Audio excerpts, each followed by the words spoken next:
Hey guys, Josh Henkin here, creator of the Ultimate Sandbag, our DVRT certification, along with my good friend and colleague, Troy Anderson from Alpha Kettlebell. What we're going to do is break down to you one of the great exercises that we can do with Ultimate Sandbags, which is what we call grip chops. Now, because one of our key concepts in our Ultimate Sandbag program is changing dimension of the bag, you're going to want to start with a smaller bag that's packed more fully so you can grip upon it. So why are we going to do this drill? For one is we can build great acceleration in the hips in different planes of motion, which also can stimulate good metabolic or fat loss type of results. Secondly, if you build the grip, what you can do is you can find that whenever you grip tightly, you're going to build more muscles in the upper body, so you engage more muscles during the movement. So, for example, a lot of people want to try to simulate kettlebell swings with our Ultimate Sandbag. That's not the appropriate use of the bag themselves. Because the dimension and the way they're loaded, it's not going to function like it would be a kettlebell or even a dumbbell. So what Troy's going to do is he's going to turn the bag vertically so he gets a nice tight grip on the bag. The nice thing is with our military grade vinyl, you're not going to cut up your skin. You're going to be really comfortable in this position. So what he's going to do is he's going to hinge back on his hips and he's going to explode to bring the bag straight out in front. There you go, nice.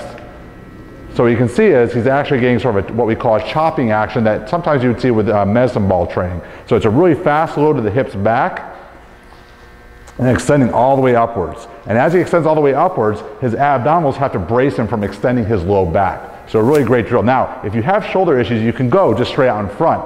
So he can come back down, and what he'll do is he'll bring the bag straight out in front of him. Almost make it like more of a traditional kettlebell swing, if you will. But the nice part is you're really cinching in that grip. And what you can do is you can make it more difficult by actually grabbing higher up on the bag so more of the bag is facing away from you.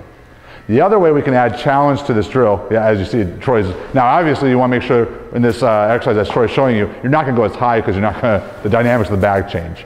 But you can also change it by actually the angle in which we come. The cool thing is the Ultimate Sandbag lends itself to doing different patterning, like doing diagonal chops. So Troy can go ahead and load up one side of his body, rotate inwards, so he can come outside of his hip, and then come up, and then go right back down the other side. So you can work the same side, or like Troy's doing it a little more complex, is going from side to side. What we found is when you add complexity, in other words, changing more or adding more movements and more planes of motion, you actually get an even bigger metabolic or fat loss response than you would if you just worked in this more stable arena and worked on higher loads. So a great way to add two different dynamics to your exercise workouts. Because of the deceleration coming down, it's really going to challenge your grip, especially because of the changing dimension of the Ultimate Sandbag as well. So try out our grip chops, see how you like them. They're great to do for high repetitions or timed intervals, and see more secrets at ultimatesandbagtraining.com.